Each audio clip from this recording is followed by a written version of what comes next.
Hi everyone, welcome back to Obi That Family TV. My name is Jessica and with me is Sharon and then Why is that face? Which face? Sharon and How you doing? I'm very well. How are you? Happy to be here today. I am very happy to be here. So how was your night? Beautiful. Okay. It was beautiful. So I know I want us to gist today, but then I will keep that gist. So let's talk about what we have to talk about today. Okay. So I want to analyze the 7 key agenda or the 7-point agenda of what Peter Obi will be doing. Right? When he becomes the president of Nigeria.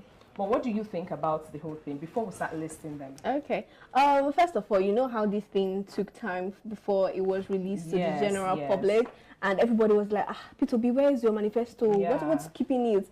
And then I liked what Kenneth Okonkwo said. He said that Mr. Peter Obi is very considerate, and you know he's not. He's Igbos will call it ekweme.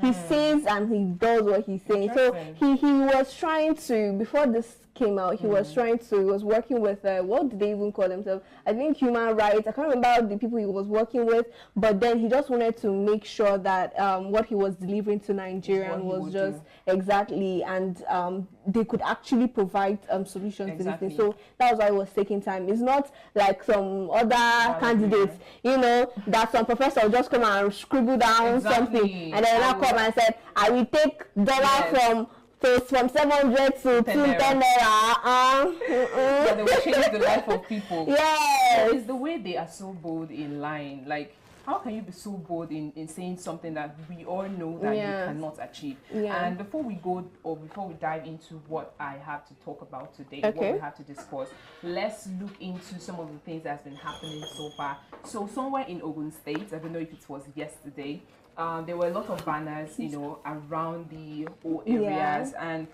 we saw some people, or I don't know if they are talks or just normal people walking around and trying to drag everything down. Like in Ogun State. Okay. And everything, I don't mean like everything. What I'm trying to say is that they were trying to, you know, pull down APC banner. Every APC banner, and you're just clamoring, we don't want you.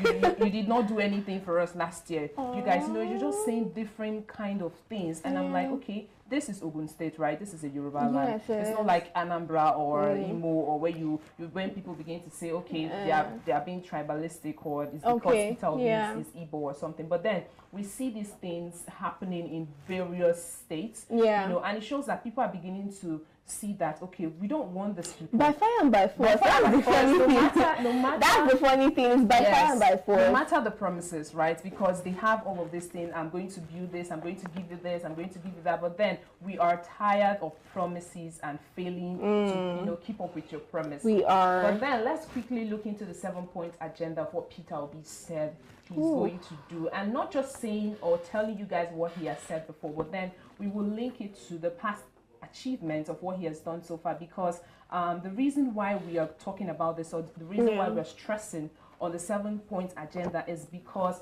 we want you to understand that in order for you to, or before you start believing what someone say they will do in the future, you need to trace it back to what they've done in the past. So we will use the current promise, or what he says he will do tomorrow, when he becomes the president of Nigeria, and what he has done before. So you will understand that this man is not coming from a place of just, you know, writing down manifesto or something that he wants to do. So first of all, he talked about security, and number 2 is production, from consumption to production. Number 3 is institutional reforms, industrial revolution, infrastructural development, human capital development, and robust policy. When I saw all of this, I was like, okay, the English is quite, you know, robust. Thank you. But then we are going to break it down one after the other, right? Okay. But then let's talk about the security aspect. Okay. First of all, I like that number 1 is security. Exactly. I really like that number 1 is security. Which is the most important. It is the most important, because you can't do anything and then the people and properties are not secure. Then, because if you want to lead a people, or you want to lead a certain group of people, they have to be alive first for you to lead them. If they are dead, who are you leading? So it's important. I like the fact that number 1 is security here. It just shows how it shows that Mr. P2B knows the importance. Of course, every sane person knows the importance of security, of course. So yes, it just shows that Mr. P2B knows this importance, and that's why he has given security number one. So I think we should be rest assured, first of all, in his the way he prioritizes things. Yes. You know, you need to be able to, when you know a good leader is when you know how he prioritizes things. You understand? We're talking on the other show about scrapping out the position of the first lady. Yes. It's about priority. You see some people who just come and maybe you're the governor of a state and you just start painting bridges. It's funny. You just start painting bridges. Yes, because there's insecurity in the state. Students are being killed. Students are raped. And then you come into power and you're painting painting bridges. So I like the fact that Mr. P2B knows how to prioritize things. I know that I did not even think about that, you know, prioritizing things, right? Knowing what to do part time. Yeah. It's very important because what you say about painting bridges, I mean, she's trying to refer to the current state in Anambra,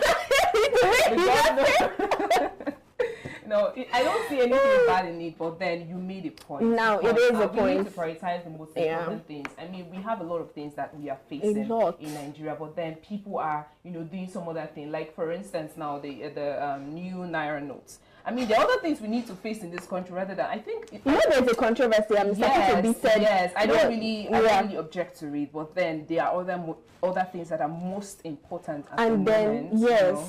Okay, yeah, because this is something that a lot of people have been saying, that the whole forensic change and everything is not important.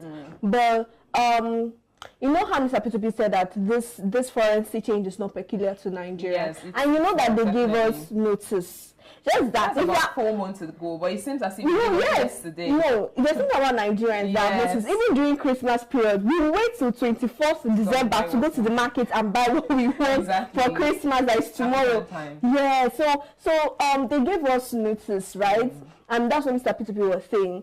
And then he was giving an example of, is it India? There was a time they did the same thing, and they just gave them 4 hours notice. Look, within 4 hours we were changing. But then, talking about that, right? In India, when they give them 4 hours notice, they were still using the old notes and the new notes, you know, concurrently. So, but then, you know, Africa, or let's say Nigeria, you don't know how to implement laws. I mean, you want to, you want us to use a new currency, but then you are not making it available for us. Like, it doesn't make sense. I don't know. There are a lot of conspiracy theory, you know, about this exchange of the elections. Yes, exactly. So, but then we are not going to talk about that. Let's not digress. So today let's go into the security part. So we are going to link it back to what Peter Obi has done before, right? How he was able to revamp security in Anambra State, talking about the time where there was issues with security, robbery,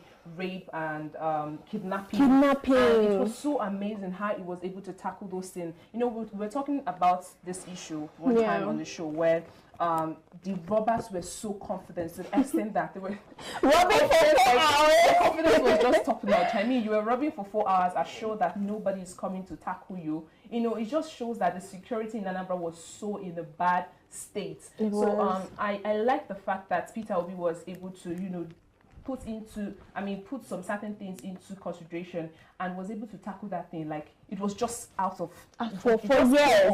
Exactly. For years, and it was sustainable. It was. You know, there are some things that you would do and it would just last for that period. You understand? But Mr. P2B, I realized, was able to actually maintain peace in Anambra State, even for was it the IG of police or the commissioner of police? I can't place my hand quite on who said that.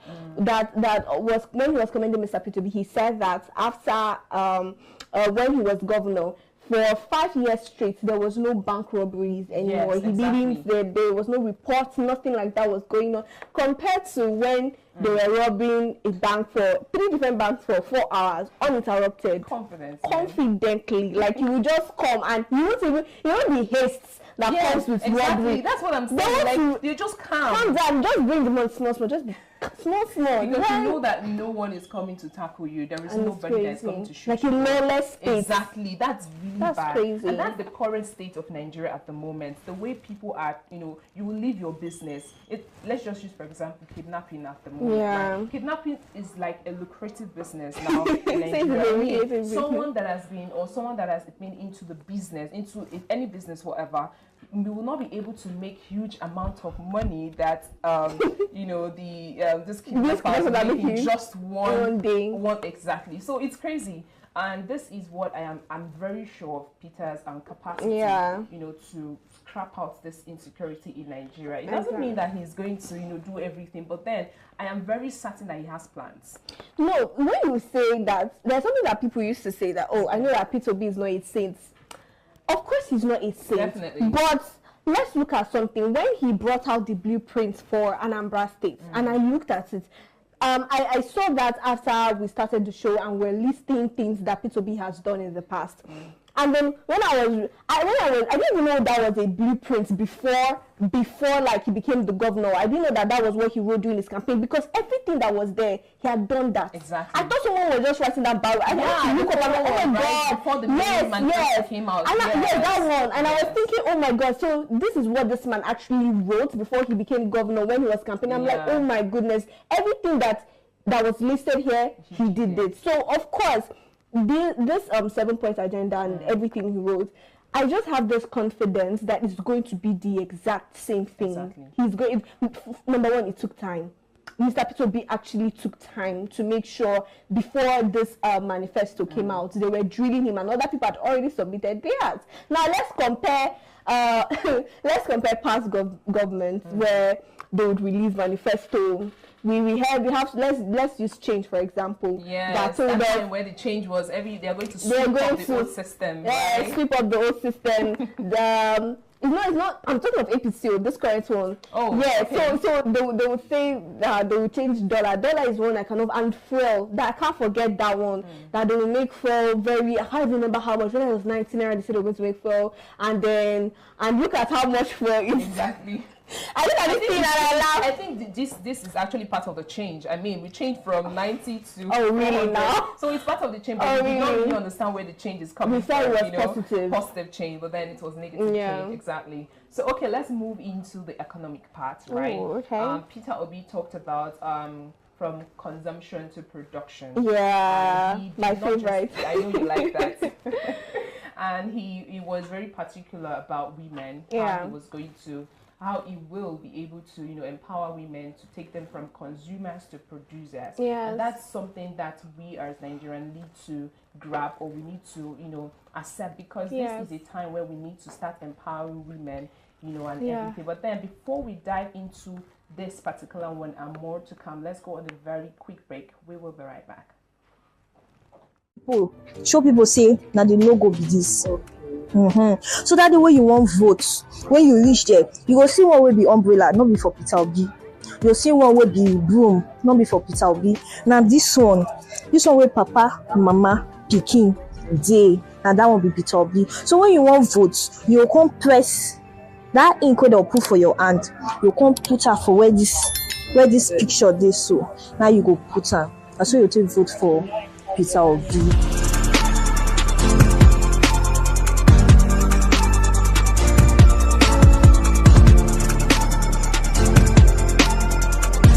So if you see Labour Party logo now, you know what they are. I don't know because of this. The official for ballot picture of so on the day of the election, you put your hand for where that picture, you make it not process another person.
Welcome back from that short break. My name is Jessica. This is Obidati Family TV, and we've been talking about the past achievements of our principal and what he intends to do when he becomes the president of Nigeria.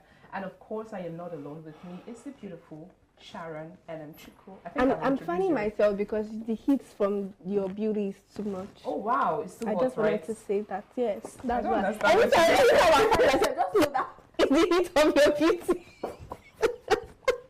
Okay, no problem. We are going to discuss that later, but then it's definitely not me. I'm not the cause of this one. Anyway, we've been talking about Peter Obi's manifesto and what he intends to do right when he becomes the president, and we are just touching just 4 of them. First of all, we talked about the security parts, the consumption, the production, and now we are diving into institutional reforms. Yes. So, you Sharon, I'm just looking at you and I'm just laughing. Are you so mesmerized? I mean, what's wrong with this? Sharon, you're not telling me what's happening at the moment. No, I received an alert. Okay. It's okay, but you know, when we are on this show, it's amazing. I mean, I don't know how people who are talking about Atiku or Tinubu, how they feel when they are talking about him. Like, I mean, it's pointless. And then I feel like they know that it's pointless. And when we tell other people, it's just easier to laugh. Exactly. It is, and it's not just laughing, but then you are inspired. Yeah. Okay, for instance, now let's talk about Nice. I don't know if you know this musician, Nice, right? Yes, I do. So Nice I don't know if it's an interview or you just called him or he was in his room, but then he was just saying trash. I'm sorry to use that word, but then he said something that got me, No, continue. Okay. I won't call that trash, but then let me just say, then you be the judge. They were asking him why he would want to vote Tinubu, right? And he was saying that he just made reference to what happened some time ago, that he was performing, and then Tinubu just spotted him out and, was saying that I want to know this guy, who is this guy? And he himself said, Nice, replied that he was, how should I put this in? Like, he was happy that Tinubu called him out and was trying to request for whatever it is, just trying to know him. So he was saying this thing based on his own personal experience. But then, how is this thing going to help Nigerians? When this is very funny. This is very funny. It's just from a personal point of view. There is nothing that he has to offer, and that is why their points are baseless. They are very baseless. I just remembered something when we were talking about personal gains. First of all, yes, what Nice said was, I won't call it trash. Rubbish. Okay. Yes, that's the English word. Okay, that's what I said, that you guys should be the judge. But then in my own it doesn't really make sense. Anyway, people are entitled to vote for whoever they want to vote for, sure, and all that. But when I wanted to mention personal experiences, I remembered I was watching an interview, female Nigerian actress. Yeah. I can't remember their names. It was more than one. And they were saying that the reason I want to support Tinubu, or is that to go Tinubu, was because he supports the entertainment industry. In what way? I don't know, funding. Okay. Yes, that he funds the entertainment industry. So that's the reason they want to. And it's just funny. So I was just asking, okay, it's okay for the entertainment industry or Nollywood to thrive and every other aspect of Nigeria should now fall. Exactly. Is that the reason you want to? Why not make him president of AGN? That would be better. Exactly. He can contest for the position of president of AGN. People make it president, funding people, since it's money that some people are after. Anytime they talk about Tinubu, oh, it's money. Tinubu is going to soften my life. Tinubu is going to do this. You don't want someone that will bring. They want someone that will keep giving them money. Fish. Okay, and not teaching them how to fish. Exactly. That's just the truth. Yeah. I mean, people are just. I know that people are entitled, right, to whoever they want to vote. But then I am always curious, like, why do you see what's better and you're going for what's less better? I think they put sugar in your mouth and you're spitting it out. Exactly. I mean, we can do better, So we were talking about how Peter Obi embark on comprehensive legal and institutional reform. Let me read this one quickly. To restructure the policy through effective legal and institutional reforms, to entrench the rule of law, aggressively fight corruption, reduce cost of governance, and establish an honest and efficient civil service. So this is one of the things that Peter Obi wants to do, and this is what he has done before. You know, talking about how he's going to reduce cost of governance. In the last show, we're talking about how he intends to scrap out this first lady thing for the first lady position. Yeah, the first lady position, and it's. I think it should be a hot topic because some people are against it. Yeah. While some people are saying I think it's good, but if we look at it from a positive point of view, we realize that this is just good because talk about how first ladies are paid 4 billion. Yeah. For crying out loud. See, I'm saying nonsense now. For crying out loud, I mean, what is 4 billion? What are you doing exactly? So I kind of accept it in as much as if I become the first lady, I would love to have that. Why? Okay, you're being hypocritical right now. I'm not being hypocritical. I'm just saying based on the fact that I'm a human being. Who doesn't want money? Okay. So what, Sharon, you want to let me explain myself. Right? Everybody wants such amount of money. I mean, who doesn't want free money? You just stay in your house and they're paying you 4 billion for doing absolutely nothing. So this is something that is a general thing. But then, being the fact that I am a person that understands value and capacity and all of these things that I need to bring to the table, why do I need that money if I have nothing to do with it? So this is something I will accept. I mean, just take away the 4 billion and use that money to do something more important. You know, so that is one of the things that Peter Obi is trying to do or intends to do, or he even did when he was the governor of Anambra State, and we are very eager to see how he's going to implement it when he becomes the president of Nigeria. So let's go to number 4, which we're going to stop for today, and tomorrow we'll continue to number 7. So number 4 is Industrial Revolution. So what do you have to say about that? Industrial Revolution. So first of all, okay, before you go in, so I will explain better. He talked about the practicable restructuring measures to fight corruption and ensure the enthronement of rule of law. Oh, okay. First of all, when we talk about Industrial Revolution, there's something that I really it gives me what would I call it, morale, or I don't know what to call it, is the fact that first of all, I like the fact that Mr. Peter is a businessman. He knows how to change the face of industries. You understand? He has done it before. He has done it in the past and in his personal life. And when it comes to Industrial Revolution, this man has a whole lot up his sleeve. I mean, let's look at agrarian revolution, how he intends to from agrarian revolution, which will eventually lead to industrial revolution, how he wants to make use of our arable farmlands, and just basically make Nigeria better, providing employment opportunities, making better foreign policies, so that we can have foreign investors in Nigeria. And you see what he did in Anambra State, right? Yes, when he was governor, and how before then we didn't have any kind of investments from foreign waters before. And then he became governor. All of a sudden, everybody wanted to partner with Anambra State. They were investing in Anambra State. We saw Sabmila, the second largest brewery in the world, investing in Anambra, to be specific. We saw him partnering with poverty elevation programs, Bill and Melinda Gates work on polio, and how he was even awarded best governor. We've seen him do these things in the past. So I really like that when we talk about the 7-point agenda, what he intends to do, we're also looking back at what he has done. So it's not news to us. It's not news to us that when it concerns industrial revolution, this man knows his onions. He knows. First, let's look at the schools he even went to, the Ivy League schools that he attended, and the knowledge that he has been able to gather. The other day, he went to Egypt, and he was having a close meeting discussion with some people in Egypt, and he was learning about electricity and power supply, right? And how they're able to manage power supply and all that. And he went to Bangladesh one time, where he looked at how they were able to become one of the fastest growing economy, their textile industry, how the women were involved, and all those beautiful things. So if it's about the this point, the 4th point on industrial revolution, I am 100 and even 10% certain that Mr. Peter has so much to offer in that regard. Yeah, I like the fact that you pointed out he was able to garner knowledge and a lot of experiences, you know, to tackle some problems, and that is what we want to see. And also, let me also point out something.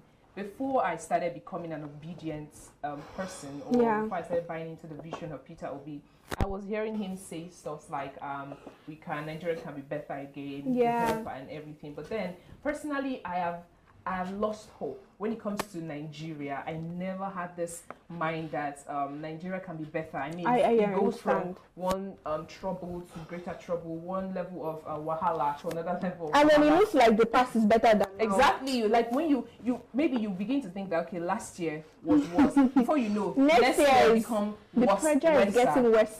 Not even worse. So I like how Peter Obi brings this hope. Like when you hear him, you're like, wow, it's possible. Nigeria is possible. And that's the reason for this 7-point agenda. It's just saying that creating a new Nigeria is very, very possible. True. And we are ready for it. It doesn't even matter what the opposition parties are doing. We don't really care. Like they put so much effort. And someone said one time that when something good is about to step in, or when something revolutionary is about to happen, there are going to be a lot of forces. People are going to fight, and it's not going to be easy, no matter what. So that is the reason why I don't really bother about what all these opposition parties are doing, because when something good is about to step in, there's going to be oppositions and all those things. So we are ready for it, and we are sure that Peter Obi is going to be the president of Nigeria. Okay, so this is where we'll call it a wrap on today's show. We have said 1 to 4 of the 7-point agenda. Tomorrow we'll continue from here. Exactly. Okay, so Sharon, what else do you have to say? Do you have any other thing to add? At this point, I don't have any other thing to say. Okay. You said it all, really. All right, no problem. So this is what we call it a wrap on today's show. Tomorrow we will continue from today's topic. This is the Obidati Family TV, and my name is Jessica Chinwe. Don't forget to follow us on all our social media platforms, on Twitter, on Facebook, on Instagram, everywhere. And don't forget to tell us where you are watching from. It is very important. And you can follow us on all our social media platforms. At Obidati Family TV. No, not Obidati. Your own platform. You don't want to follow you, right? No, please follow me, Sharon, and check on all social media platforms. All right, you can follow me on Instagram, Jessica__. So we'll come your way next time tomorrow. Stay blessed. Bye. Bye.